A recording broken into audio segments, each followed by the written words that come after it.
Mama's gone mad. Mama's gone mad. Mama's gone mad. Hi, I'm Brenna, and this is the Mama's Gone Mad podcast. Mama's gone mad. Mama's gone mad. So, today's episode is coming in a bit late. I'm sorry about that. I'm recording it on Monday, and I have Alessia with me, so I'm really sorry for any noise, and the dog with me. I literally couldn't record last night. I did try, and you should have seen on the laptop where it was showing sort of the gauge of noise through the microphone. It was just going straight into red for the dog, the fireworks outside, the baby crying. You wouldn't have been able to hear me, so it would have been pointless to do. So this episode is going to be a little bit shorter. I'm debating. I've had quite a few people ask me to go back to doing 2 episodes a week. I'm happy to do that, but they would have to be significantly shorter. I'd be happy to sort of do like 2 sort of 15-minute episodes a week or something, and then do the longer episodes for when I have guests on, and then like maybe just do them as like once a week. I'm not really sure, but I really appreciate like any suggestions to do with the podcast, because I haven't got a clue what I'm doing, as you all know. But yeah, today's episode is just going to be a bit shorter, similar to last week. I'll explain why.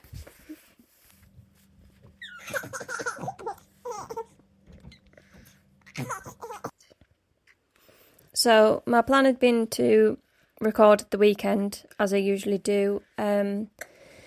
But basically, Stu's gran, she fell late last week and she broke her hip. So she had to go into hospital and have some surgery. She's doing really well. I think she looks better and sounds better and seems better than I would be. So close after surgery, because we went to see her the day after her surgery. So we went on the Saturday.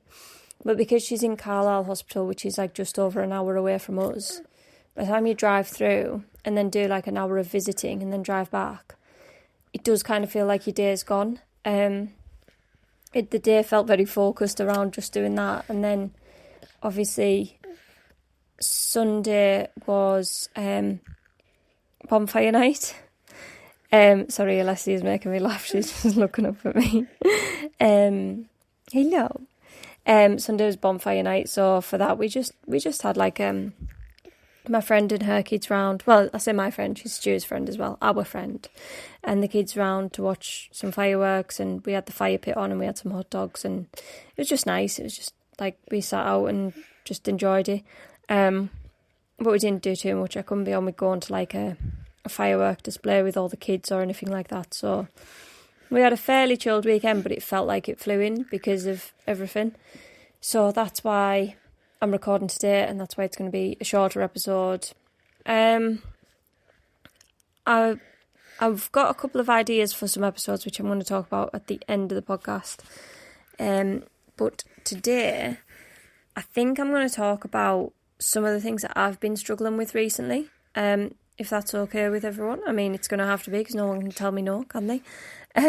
Sometimes I forget. I'm just talking to myself. But I'm going to do an episode based on the struggles that I've been having recently. Maybe kind of slightly an update episode again, but yeah, we'll see where it goes. I tend to just talk and see where my mouth takes me.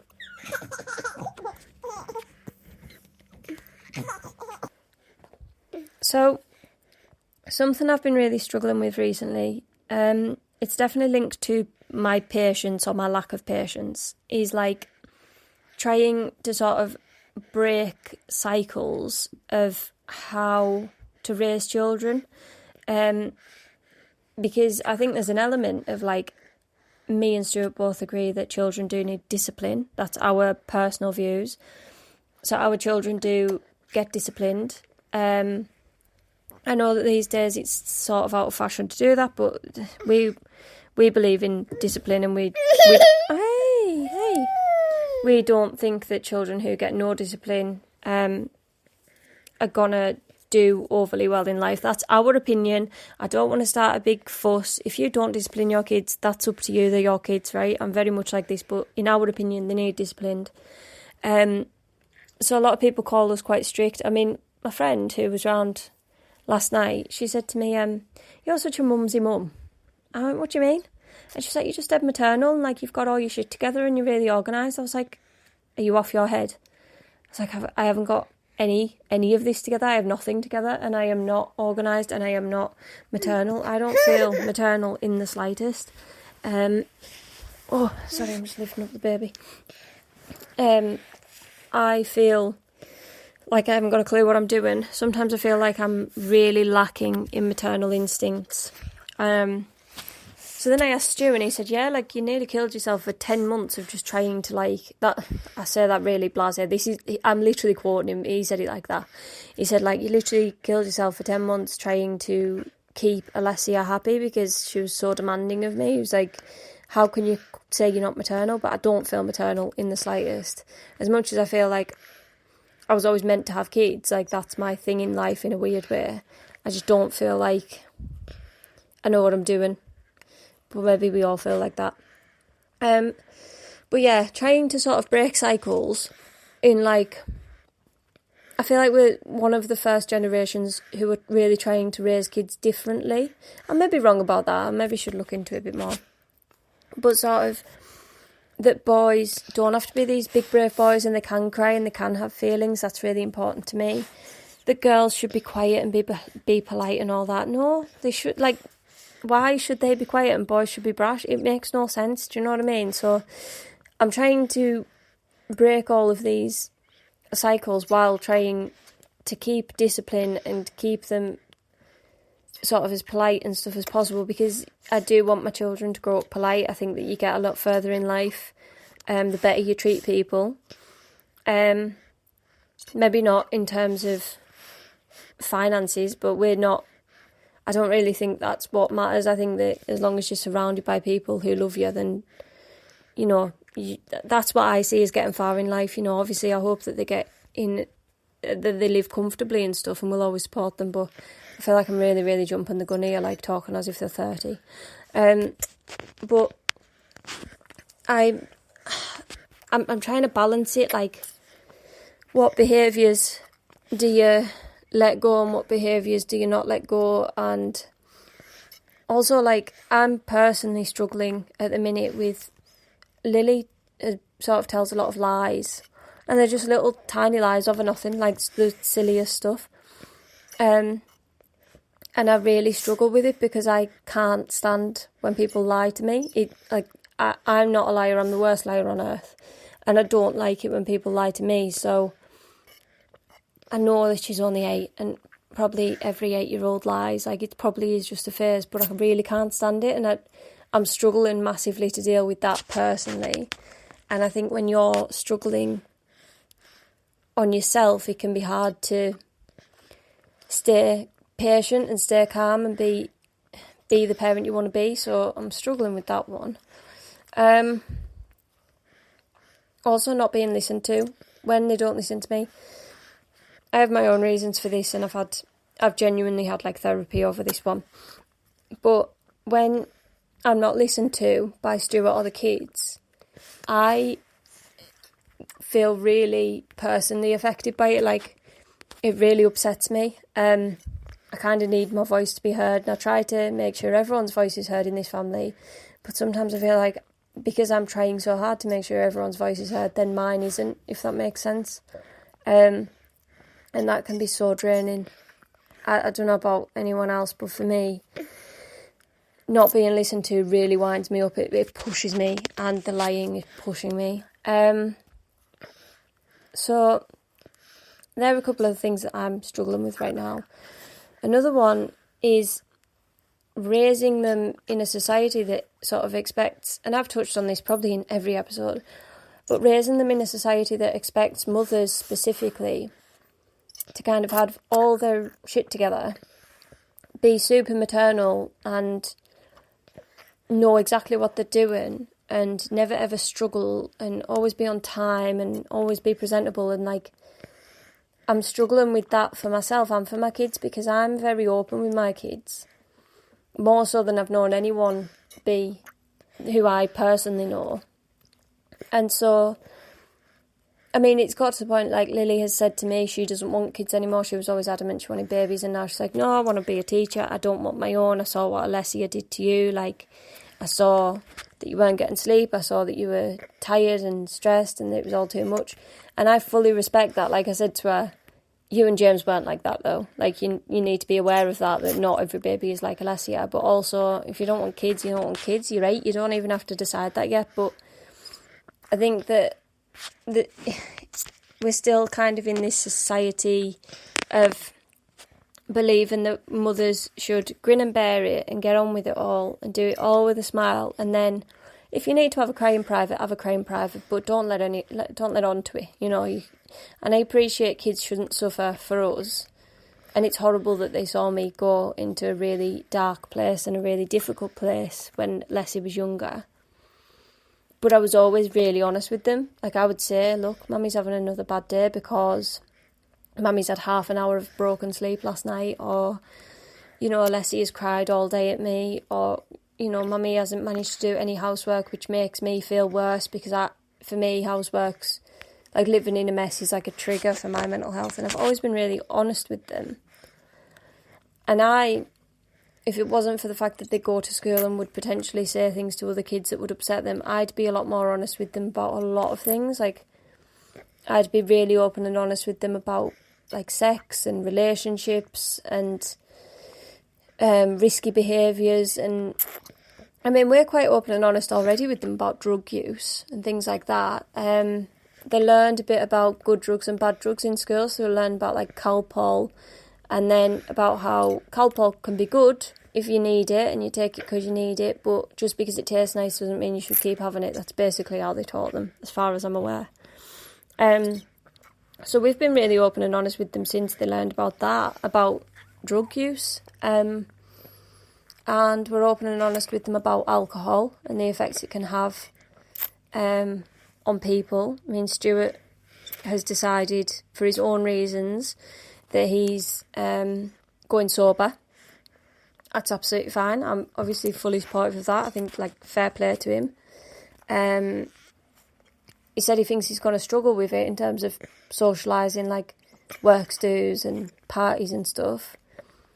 But that's what he's decided to do, so I'm supporting him in it. I've said that I would also do it because I don't mind if it would make it easier for him. He said no, he's happy for me to carry on having a glass of wine on a Saturday night. I say a glass. It's been a few glasses. So we're kind of like balancing a new dynamic in the house as well. That's like a positive one, but obviously at times it can feel slightly negative because a lot of our kind of dates are based around having a drink. That sounds really bad. Like, not getting drunk, but like, say we get the kids to bed and we do it in-house date night, which is usually the kind of thing we do. It'll be that Stuart, like, the first thing will be I'll come down for putting the kids down and Stuart will be opening a bottle of wine. And it's like, it's obviously figuring out how to do date nights now without that. And Christmas and stuff, we like a drink at Christmas and that won't be happening. So obviously I fully support it. I think, like, fair play to him without a doubt. But we're now balancing new dynamics. So we're open and honest with the kids about the effects alcohol can have on people. And unlike a lot of kids, because I was raised having a sip of wine or like a bit of watered down wine. My parents didn't want me to be a cheap date, and I'm not in terms of alcohol anyway. So we've kind of always offered that to them. Like, always, not always, but like, you know, we'll say to them, would you like a little taste of this? And they never ever want to. Maybe they're seeing how, like, rubbish we are at all this parenting thing, and they'll just grow up great. I don't know. I'm trying to think what else I've been kind of struggling with. Yeah, I have actually been struggling a bit with Stuart going sober. I think, like, that's just me being open and honest. He knows I fully support it. He knows that I'm fully on board with it. I think it's just such a big change in our household because of our time together. But he'll just probably have like 0% beers and stuff from now. It just means I I'll have the wine on my own, which I guess I'll just have to learn to only have half a bottle and keep the rest for the next day. But yeah, it's been a funny old time. We've still had no news about Lily either, which I'm struggling with. We still haven't received her discharge letters, actually. They said they would send them in the post, and we still haven't received them or an appointment for any more tests.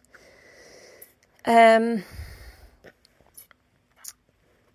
trying to think. This must be awful to listen to. I don't know why he's come back every week. Thank you so much, especially the people around the world, because I must sound really strange to anyone from anywhere else around the world or like down south, being as northern as I am.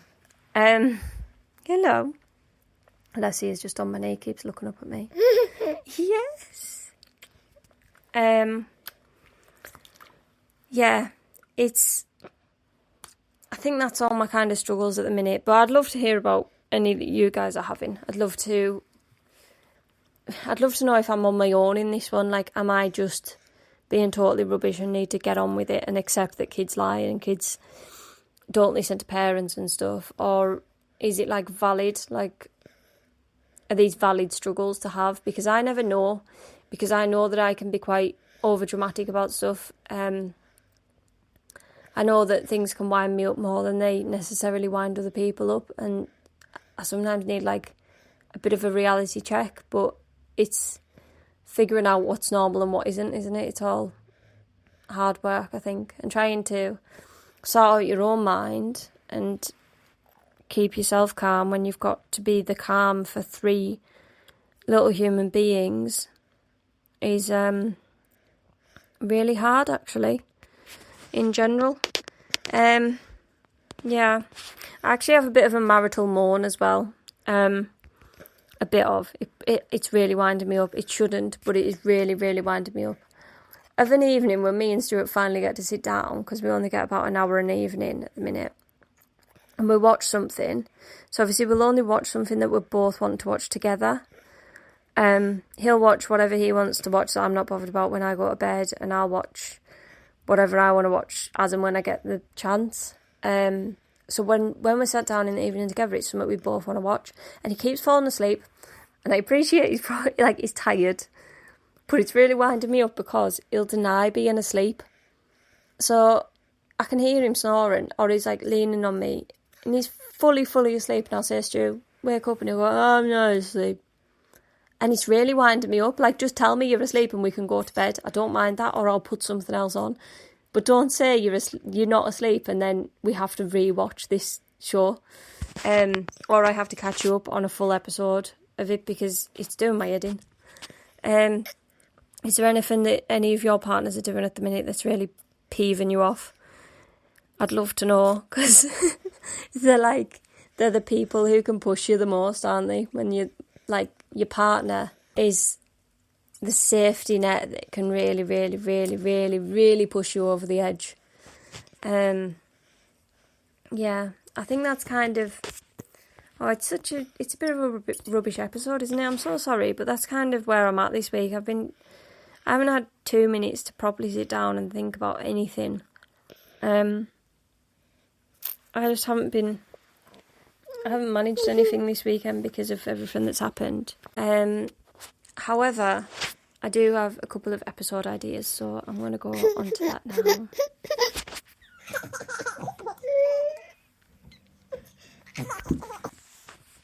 So, my thinking for future episodes, obviously I'm going to do the family traditions, and I might, separately to that, do a specific Christmas traditions episode, because some of the traditions I've been sent are Christmas ones. So I would love to hear family traditions. So even if it's like every Sunday you sit down for a Sunday roast at the table, or for your birthday you do something specific, go out for a meal or something. I'd love to hear like any family traditions like that, and then I want to hear Christmas traditions separately as well. And I'm going to get all those sort of put together, and I'll do 2 episodes out of that one, because I've been sent some brilliant ones, but I still want more. And the other thing I was thinking about, in December, we have a little elf who visits us from the North Pole. And this elf can sometimes be a bit mischievous. Nothing particularly bad. Our elf doesn't make a mess of the house, because I think our elf understands that Mammy would have to deal with that. Mammy doesn't want to deal with that. So our elf is just a bit mischievous, does something a little bit funny, a little bit cheeky. Right. Every day in the run up to Christmas. And then on Christmas Eve, our elf every year leaves a Christmas Eve box. But I was thinking, in December, I could either once a week I could tell you what our elf has done in the past, something that our elf has done. I'm trying to be cautious here. Or I could do a full episode on it where I tell you at least 24 things that our elf has done in the past, or that our elf is doing sort of during December. And then maybe your little elves would hear this and make a bit less mess in the house, because it's always the mummies who have to deal with it. So there's an idea. I'd love to know whether you would prefer... Okay, darling, she's getting fratchy now. I'd love to know if you would prefer to hear them all in one episode, or an episode a week during December, where I would say one. But I'm going to go now because she's mega tired and she's getting upset. So, but thank you so much for listening to Mama's Gone Mad. Please email me at mamasgonemad23@gmail.com. Thank you. Mama's gone mad. Mama's gone mad. Mama's gone mad. Mama's gone mad. Mama's gone mad.